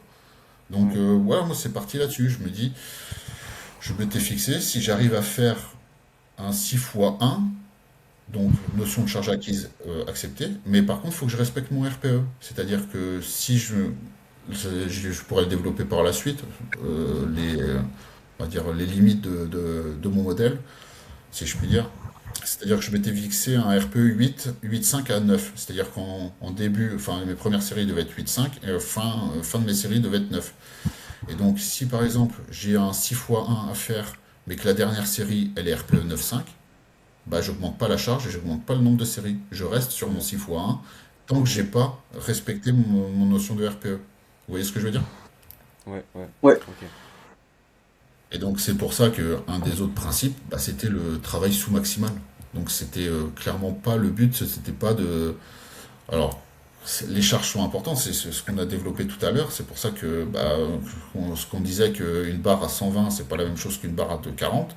Bah, typiquement, moi au squat, début de bloc, alors, les tout premiers blocs, j'étais à 2,35 et en fin de bloc, j'étais à 2,45. Donc la marge, elle est assez restreinte. Ça me permettait d'être entre 7 et 8,5 à l'époque. Ouais, 7 en début de bloc et 8,5 en fin de bloc. Et voilà. Et tant que je respectais ça, bah, j'augmentais le nombre de séries. Une fois que j'arrivais à faire 6 fois 1 et que je respectais mon RPE, donc il y a plusieurs protocoles à respecter avant d'augmenter la charge, et bah, si j'arrivais à faire ce volume avec cette intensité, avec cette notion de RPE, là, je pouvais augmenter la charge. Et si j'avais pas respecté tout ceci, je n'augmentais pas la charge. Voilà. Et ce qui était bien dans. Enfin, moi, ça fait 2 ans que je construis ce protocole, donc je vais en faire quelque chose, je vais en faire un article peaufin, je pense que ça peut être hyper intéressant, ça peut mettre le doigt sur quelque chose, notamment sur les aspects psychologiques. Je pense qu'on commence à l'aborder de plus en plus dans la préparation physique, mais encore une fois, je vais prendre un exemple pour bien schématiser. On va prendre deux profils d'athlètes. T'en as un qui va arriver à la salle, il va sniffer de l'ammoniaque pendant 5 minutes, il y a son pote qui va lui mettre des grosses claques dans le dos, il va taper la barre contre la tête, etc., etc. Si tu lui mets du RPE 10 qui fait échec à sa barre, le mardi il sera à la salle, il s'en fout, lui il est là pour se la coller. Vous voyez ce que je veux dire? A contrario, tu vas avoir d'autres types de personnes, un peu comme moi, un peu comme des athlètes que j'ai, c'est pour ça que, comme je vous disais, les données empiriques sont hyper importantes. Ils vont arriver à la salle, et bah, si t'as mal dormi, tu dis putain, je suis pas sûr que ça va passer. Alors que c'est une barre que t'as déjà passé 20 fois, tu sais que ça va passer. Enfin, au fond de toi, tu sais que ça va passer. Mais s'il y a quelque chose, s'il y a, vulgairement parlant, il y a une mouche qui pète, tu remets toute ta vie en question. Tu sais que oh, ça va peut-être pas passer. Et donc ces gens-là, ils ont besoin d'être un peu dans un aspect psychologique où euh, c'est là où le travail sous maximal est hyper intéressant, d'être hyper favorisé et d'être en confiance. Tu arrives à la salle, je dis, même si tu es un peu fatigué, tu sais que ça va passer. Voilà. Et moi, j'arrivais, et du coup, j'arrivais, et c'est là où le méthode top 7 me procurait pas ces aspects psychologiques. J'arrivais par exemple sur mon squat, toutes les barres en dessous de 2,30, je me dis, bon, c'est de la rigolade. Non pas que je les prenais pas à la légère, hein, mais que j'avais pas un focus interne. Mais oh, tant que j'arrive pas à 2,30, moi c'est bon, c'est pas des barres sérieuses. Vous voyez ce que je veux dire? Et du coup, Ouais. ça me mettait dans un aspect psychologique vachement positif où j'arrivais à la séance. Ouais, je sais que ça va passer, je sais que voilà. Et du coup, j'avais un gros focus interne sur mes séries. Techniquement, c'était hyper répétéable, etc., etc. Et cetera. Et ça, franchement, ça a super bien fonctionné bah, sur tous les mouvements, je pense. Sauf Muscle Up où j'ai pas appliqué la même stratégie. Donc, je pense que je l'appliquerai. Et, euh, et voilà. Et si, pour terminer un petit peu, parce que sinon, vendu comme ça va vendre du rêve aux gens. Et on n'est pas là pour vendre du rêve, hein. Il n'y a aucune stratégie qui est miracle, hein, loin de là.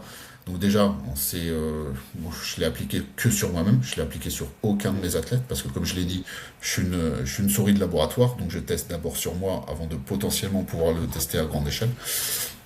Voilà, donc c'est valable que sur moi. Donc il y a très peu de données, même au niveau scientifique, bon, il y a des bases hein, sur la notion de RPE, notion de rep range assez court. Maintenant, le travail uniquement sur une répétition, il n'y a rien qui a été fait. Donc, les données sont très faibles par rapport à cela. Et voilà. Ok. Voilà, Bah pour écoute, dégrossir. t'as bien résumé. Et tu penses que ça t'a apporté du bon? Qu'est-ce que t'en penses avec du recul de ta méthode? Est-ce que tu pourrais la conseiller ou pas nécessairement? Ouais, honnêtement, je pourrais conseiller. Je pense je pense que ça peut convenir à des personnes. Maintenant, comme je dis, moi je suis quelqu'un de très nuancé et donc si je devais apporter des critiques par rapport à la stratégie que j'ai mis en place, je pense que je serais un poil plus conservateur en fonction des mouvements. Par exemple, je sais que je suis pas trop mauvais sur squat et dips, donc mes contraintes mécaniques, elles sont quand même vachement, enfin, elles sont assez élevées, tu vois, de travailler à 2,50 au squat, c'est pas rien. Donc je pense que le travail sous maximal, il peut être légèrement réduit. Tu vois, je vous ai dit 8,5 à 9 en fin de bloc. Je pense que pour ces contraintes-là, je pense que le grand max, ce serait bien de ne pas dépasser RPE 8.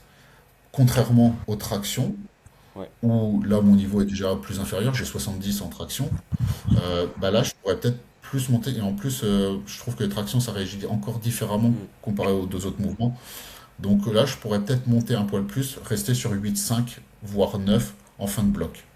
Ok. Voilà. Ok. Donc vraiment adapté en fonction des mouvements, du niveau et surtout, je pense que c'est une méthode qui convient à des athlètes qui sont assez objectifs et qui se connaissent vraiment bien. Surtout. Oui, et pas des. Ouais, qui se connaissent et pas des débutants. Faut Ouais, déjà ouais, que le ouais. mouvement soit hyper ancré, tu vois. Par exemple, bah, quand je te dis un squat, faire un 4 fois un 2,50, faut quand même que ton mouvement soit bien ancré, tu vois. Tu peux pas te permettre de faire ça sur des gens qui. La technique, elle est bancale d'une série à l'autre. Ouais, bah déjà faut avoir 2,50. Après, Ah oui, oui. encore une fois, hein, moi je prétends pas avoir la science infuse. Ça fait 2 ans que je teste mon protocole sur moi. Je, et aussi, c'est parce qu'il me correspond, c'est qu'il me provoque beaucoup d'adhérence. Moi, Ah mais voilà. là, j'ai essayé de me faire, voilà, j'ai essayé de me faire un bloc pivot. Au début, je m'étais programmé du 5 reps au squat. J'ai à peine fait l'échauffement en 5 reps, et après, je suis basculé sur du 3 reps parce que je supporte pas faire du 5 reps, quoi. Donc, je sais aussi que ça me correspond à moi. Donc, typiquement, Hmm. peut-être un mec qui adore faire du volume, ça va pas du tout le correspondre. Donc, comme je disais, il y a l'aspect psychologique, mais l'adhérence au programme, ça aussi, on en parle de plus en plus, mais c'est hyper important. Et moi, bah, même si ça me prenait 2 heures pour faire 2 mouvements, pour faire toutes mes séries, ça prenait un temps phénoménal. Bah ouais, moi j'adorais ça, faire un C'est 10 le fois principal. 1, je crois que j'avais fait un 10 fois 1 à 2,35 au squat. Bah, j'adorais ça, quoi. J'adorais ça. Voilà. Hmm. Ouais, c'est vrai que là tu mets le point sur. Enfin, tu parles d'un truc important, mais c'est ça, hein. Je pense que ce qui t'a fait progresser avant tout et et qui t'a fait durer dans ta méthode, c'est surtout que t'aimais faire ça en fait. Ouais, C'est tout, hein. complètement. C'est vrai que. Mm. Ah, c'est hyper intéressant et je me demandais sur tes jours secondaires, qu'est-ce que tu fais du coup? Une rep aussi. Une rep Mais c'est aussi. Bien Ok. incroyable. évidemment, l'intensité elle était encore réduite, hein. Là, par contre, il n'y avait pas des objectifs. Enfin, si, il y avait un objectif de certain tonnage. Mais par contre, l'intensité ouais, était plus réduite, hein. J'étais pas sur des fins de bloc à 8, 5, voire 9, hein. Non, non, là c'était beaucoup plus réduit sur le squat. Notamment sur le squat, c'était beaucoup plus réduit. On était, je crois, fin de bloc RPE 7, je crois. Ok. Faudrait que je regarde. Et Mais... donc en fait, par exemple, le dips ou squat, sur tes deux séances, c'était plein de séries de singles. C'est ça, C'est c'est incroyable. ça. Mais c'est. Donc comme quoi, donc c'était aussi pour prouver aux gens que, enfin parce que encore une fois, hein, je prétends pas que ma méthode c'est la plus efficiente, hein. Comme je vous l'ai dit précédemment au début de ce podcast, moi j'accepte de potentiellement perdre du temps sur des prods qui sont peut-être pas le plus efficient du monde. Et Ouais, c'est pour prouver aussi que bah voilà, les singles, faut pas les diaboliser, d'accord? Ça peut être hyper pertinent si c'est bien programmé, si c'est bien ajusté, blablabla. Et voilà, on peut en faire tout va, et puis voilà.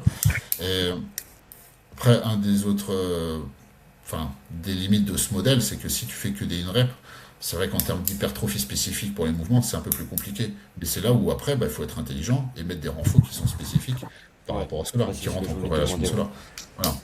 Ok. Voilà, Ok. enfin, c'est tout un consensus, c'est tout, c'est un ensemble qui fait que ça a Mm. plutôt bien fonctionné. C'est pas juste, il n'y a pas juste là, parce que là on parle des singles, mais il n'y a pas que les singles, quoi. Ok. Et en termes de capacité de travail au sein même des mouvements, par exemple en squat et en dips, tu sentais pas peut-être des lacunes au fait que tu faisais pas de 3 4 5 reps, etc. Bah, tu vois, c'était un peu la question que je me posais. Je me disais, est-ce que ma capacité de travail ne va pas être un peu, va pas en pâtir, tu vois? Et là, avec ce bloc pivot, bah, je fais par moment quelques tests pour voir si ma capacité de travail n'était pas détériorée. Au final, non, que dalle, hein. Ok. Franchement. Alors après, encore une fois, hein, faut bien recontextualiser. C'est fait pour moi, ça provoque de l'adhérence. Moi, ça fait plus de 15 ans que je m'entraîne. Attends, 15 ans? Ouais, Bien non, sûr. plus, je crois. Ça c'est Ouais, ouais. plus de 15 ans que je m'entraîne. Voilà, faut bien aussi recontextualiser les choses. Si tu mets ça à un mec et ça fait qui vient de débuter le sport, tu lui fais faire des singles pendant 2 ans, je sais pas s'il aura le même résultat que moi. Voilà, Mm, mm. voilà, c'est comme j'ai dit, hein, c'est jamais tout blanc tout noir. Voilà. Bien sûr. Ouais, ouais, bien sûr. Ce qui est bien, c'est que ça montre que en fait, quand une prog est bien construite, il y a un peu tout qui peut fonctionner en fait. Donc ça élargit un peu le champ des possibles Mm. pour les gens. Et surtout, voilà, l'adhérence, tu vois. Peu importe ce que va vous faire votre coach, si, bah déjà en général, quand vous prenez un coach, c'est parce que vous adhérez à la vision qu'il a, quoi. C'est surtout ça, hein, parce que des coachs, il y en a des millions, et je pense que, bon, pour avoir écouté tous vos podcasts, je suis plutôt d'accord avec tout ce que vous avez raconté, donc je pense qu'on est tous, on a tous notre vision un peu différente, mais le gros du boulot, on a tous le même truc, quoi. Donc après, c'est Mm. surtout comment vous allez faire confiance à votre coach. Et du coup, après, c'est ça. En fait, quand vous adhérez à votre coach, peu importe la pro qu'il va vous faire, même si elle est des fois pas hyper, hyper bien construite, même si je pense que pour la majorité des gens, elles sont quand même plutôt bien construites, en fait, ça va vous provoquer, ça va vous faire progresser parce que vous adhérez déjà au programme. Voilà. Après que vous fassiez du 1 rep, du 3 rep, du 4 rep là, c'est aussi la réflexion Ouais, que je je me suis suis dit à un d'accord. moment donné. Clairement. Est-ce que, tu vois, par exemple, quand je vous disais au bloc pivot, je me voulais me mettre du 5 reps, tu vois, pour faire un peu de volume. Et après, une séance après, je me suis mis du 4 reps. J'ai dit, ouais, en fait, 5 reps, 4 reps, ça change pas énormément la donne non Ouais. plus, quoi. Ouais, non, je suis d'accord. C'est Hyper vrai intéressant. qu'après, la progression, ça passe par l'adhérence et l'intention que tu mets à la salle. Après, c'est vrai, 3 4 5 6 reps, euh, c'est pas ce qui va être le facteur premier d'une progression, en vrai.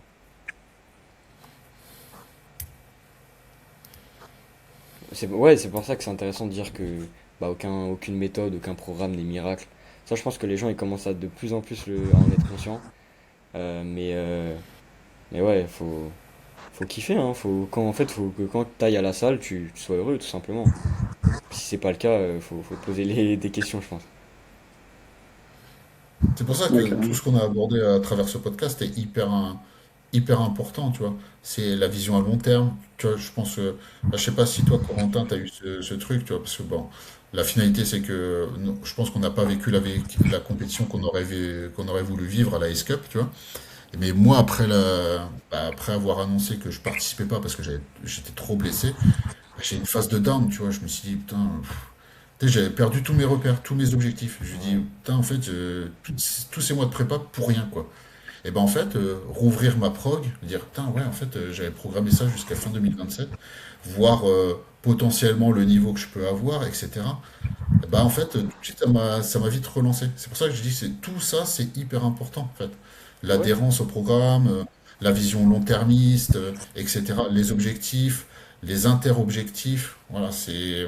Donc voilà, c'est ça. je sais pas Et comment ça toi tu l'as revient. vécu, mais... Mais attends, juste pour. Je te laisse parler après, Corentin, mais ça revient à ce que tu disais, le fait de planifier et d'avoir une vision plus long terme. C'est que si à un moment une échéance se passe mal ou pas comme prévu, bah, en fait, tu peux rebondir direct, tu vois. Alors que si tu fais tout Hmm. un peu. Voilà, tu mises tout sur une échéance et t'as rien derrière, que ça se passe mal, bah, blessure ou comme d'autres cas, bah, en fait, après, tu vois, tu pars en dépression, tu vois. Là, t'as un support, en fait, sur lequel te caler pour rebondir et je pense que c'est hyper important. Et toi, Corentin, du coup, Ouais, c'est passé carrément. comment un peu après l'AIS? Ça a été bizarre, puisque c'est la première fois que j'étais confronté à ce genre de choses. Je savais que ça arriverait un jour. C'est impossible en tant qu'athlète de faire que des bonnes Bien sûr. saisons, c'était sûr. Forcément, j'aurais pas parié que ça se passe comme ça cette année-là. Euh, mais comme tu l'as dit, quand tu as un objectif long terme, et c'est mon cas, tu te dis, bon, bah en fait, ok, là ça s'est mal passé, mais j'ai largement le temps de prouver ce que je vaux une prochaine fois. Euh, donc de ce point de vue-là, moi, ça m'a juste donné une énergie différente pour aller à l'entraînement, un peu revanchard, on va dire. Par contre, j'ai eu beaucoup de frustration euh, dans le sens où j'ai mis beaucoup de choses de côté ces derniers mois, du fait de mon cadre de vie, etc., pour le sport, et de me dire que bah voilà, ça s'est arrêté comme ça, sans que je puisse vraiment montrer ce que je vaux. Ça m'a frustré. Après, j'avais qu'une envie, c'était retourner à l'entraînement pour prendre ma revanche, et du coup, je prendrai ma revanche en fin d'année en compétition. Mais ouais, comme en fait, j'ai pas all-in sur cette compète, et je savais que je serais là en 2027, 2028, 2029, etc. Ça va, ça permet de rationaliser un peu le truc. Et j'ai la chance, c'est que j'ai pas de blessure non plus. Je pense que si j'avais Hmm. une blessure comme la tienne, peut-être que j'aurais abordé la situation différemment, tu vois. Ouais, ouais, c'est clair. Et puis c'est riche d'enseignements. Je sais pas ce que t'en penses, Romain, aussi, mais même si la situation est un peu différente, c'est riche d'enseignements pour la suite. Ah ben complètement, complètement. Tu vois, juste avis personnel, il y a une année où, bah, pareil, j'avais bullé, mais parce que j'étais arrivé je me souviens, c'était une compétition régionale, et en fait, je l'avais pas pris au sérieux. Et tu vois, j'ai bullé sur le muscle up parce que j'avais pas réglé ma corde et tout. Donc, à chaque fois que je partais sur mon muscle up, le poids balançait. Et donc, bah là, du coup, ça m'a pris, je me suis pris une claque. Je me suis dit, donc déjà, chaque compétition, faut les prendre au sérieux. Et il faut prendre en compte son matériel. Donc déjà là, après j'ai plus jamais bullé sur Muscle Up par rapport à ça. Et là, sur ma blessure, mais en fait, j'étais arrivé à un point où j'étais tellement spécifique que bah, on a parlé du protocole, ça prend beaucoup de temps. Et du coup, certains renforts, bah, par exemple de la coiffe des rotateurs, un truc comme ça, bah, je me suis dit, ouais, bah, c'est bon, maintenant, je suis assez renforcé, quoi. Et bah voilà, maintenant je sais que j'abandonnerai plus mes exos de coiffe de rotateur. Je les garderai toujours. Voilà, donc comme tu dis en fait, c'est- si tu prends une défaite comme une défaite, t'avanceras pas. Par contre, si tu prends une défaite comme une expérience, moi je prends chaque événement de ma vie comme une expérience. Donc après, tu as des expériences qui sont moins agréables que d'autres, ça c'est sûr. Mais par contre, si tu prends ça comme une expérience, forcément t'en sortiras grandi et ça te permettra d'avancer. Voilà. Clairement. Je suis complètement d'accord. Ouais. Et je pense, les gars, c'est même limite normal d'être un peu frustré, tu vois. Ça montre que bah, ça a de l'importance pour vous, etc. Donc, heureusement qu'il y ait Oui. de la frustration, je pense. Mais je pense que voilà, faut essayer d'en passer outre. Et même moi, ça m'est déjà arrivé, etc. Sur des échéances. Mais faut essayer d'en passer outre, je pense, le plus rapidement possible pour ceux qui nous écoutent et ça peut arriver. Donc, pas se laisser submerger par la frustration, comme tu dis, pas rester sur la défaite et voilà, avancer, hein. Et c'est ça, que ce soit qu'il y ait eu un problème de standard, donc comme là par exemple ton équipement ou même de blessure, etc. Bah, en fait, il y a toujours des enseignements et on peut toujours mieux faire après. Et surtout, ouais, c'est ça, Corentin, comme tu dis, ça arrive hein, de rater des compes pour tout le monde, même des athlètes, tu vois en FA, des athlètes même qui font Sheffield, etc. Ça arrive à tout le monde. Et c'est pas dramatique, faut juste se mettre en tête qu'un jour ça arrivera potentiellement. Et après Ouais. faire en sorte. Tu regardes, c'est le cas dans tous les sports, hein. Si vous êtes fan de foot, c'est Ah mais oui. pareil, de basket, c'est pareil. C'est vraiment partout pareil. Ah ouais, sinon ça serait trop Moi, tu simple. vois, je pense même qu'il faut mieux que ça arrive plutôt tôt voire milieu de ta carrière, enfin quand t'es pas tout en haut de la montagne, parce que quand tu es en Clairement. haut de la montagne et que tu y restes depuis un petit moment, te prendre une claque, je pense que la dégringolade elle peut être beaucoup plus Ça va être difficile terrible, que hein. si t'es au milieu voilà, tu vois. Ouais, ouais, bah clairement, bah Ouais, je suis totalement. par rapport à ce que tu dis, moi dans mon cas, mes trois premières compes, ça a été horrible. Les trois, c'était horrible. Mais au moins, j'ai su vraiment apprendre beaucoup de choses. Et je préfère que ça m'arrive sur mes trois premières compétitions que des compètes ou avec beaucoup plus d'enjeux, etc. Donc c'est vrai qu'il faut pas. Voilà, c'est important. C'est important d'échouer, je pense. Je pense que ça peut être les mots de la fin. C'est important d'échouer, carrément. Ouais, même rater des barres ou quoi, c'est pas dramatique. Surtout à l'entraînement, faut pas Non. avoir peur, je pense, de rater des choses, hein, tout simplement. Bah écoute, franchement, on a fait un super épisode, je suis hyper content. Ouais, On a carrément. évoqué Moi pas mal aussi. de sujets et c'était important. Bah écoute, Romain, où on pourrait te suivre? De toute façon, on va mettre ton site et ton Insta, mais du coup, rappelle-nous juste ton Insta pour démarrer un suivi. Bah, sur Insta, c'est Sam McCloud, donc Sant-du-bas Maclaw. Voilà. Et après, bah, mon site internet, performancesportive.com. Voilà. Et si on veut prendre un coaching avec toi, c'est directement sur Insta? Sur Insta ou sinon il y a une rubrique sur mon site internet. Voilà. Ok. Impeccable. Trop bien. Bah écoute, en tout cas, on te souhaite que Et du toi? bon pour la suite, la réhab, etc. Ben merci. En tout cas, merci. C'était super cool de pouvoir échanger avec vous. Ça faisait un petit moment que je regardais vos podcasts et je dis, ah, ça peut être intéressant de débattre avec. Et Ça c'est vrai fait. que la première fois où j'ai commencé à me dire, enfin, où j'ai voulu écouter vos podcasts, désolé Léonard, mais c'était grâce aussi à toi, Corentin. C'est quand tu avais fait le podcast avec Marco à propos de la FNSL. Oui. Ouais, tu débattais sur la FNSL et je trouvais que bah, ta plaidoirie, en fait, du coup, ton argumentaire en fait, c'était pas que de la critique, tu vois. C'était bien Mm. structuré, il y avait une réelle pensée. Et du coup, après, bah, je dis, oh, attends, ils font des podcasts en plus. Je dis, ah, attends. Et du coup, au fait, j'ai commencé à écouter comme ça. Et je trouve que vos interventions sont très pertinentes. Et à chaque fois que vous avez des invités, c'est pareil. Même quand vous êtes tous les deux, je trouve que les sujets, c'est très développé. Moi, je trouve que c'est très bien construit comme podcast. Donc, continuez, les gars. Ah, c'est hyper Franchement, sympa de merci ta beaucoup. part. C'est le meilleur compliment que Meilleur tu peux nous faire. compliment. Ouais. Ouais, ouais. Bah moi, c'est vrai que je t'ai écouté dans le podcast avec Tesco que t'as fait il y a quelques temps maintenant. Euh, il y a pas mal de temps. Et aussi avec Marco. Et même, bah, je te suivais sur Insta depuis longtemps. Donc Corentin, ça nous faisait plaisir de t'inviter. Et puis, Bah, si encore t'es merci à partant vous. un jour pour un deuxième épisode, ce sera avec grand plaisir. Bien Avec sûr. grand plaisir. Avec grand plaisir aussi. Plaisir partagé. Ouais, vous allez retrouver l'épisode sur la chaîne de Oh, vas-y, vas-y. YouTube de Corentin. Donc chaîne YouTube de Corentin. Et sur les plateformes d'écoute, le podcast du streetlifting. Voilà, voilà. Donc Atlante-du-bas SL pour Corentin sur Instagram. Et Léonard, pareil, SL sur Instagram.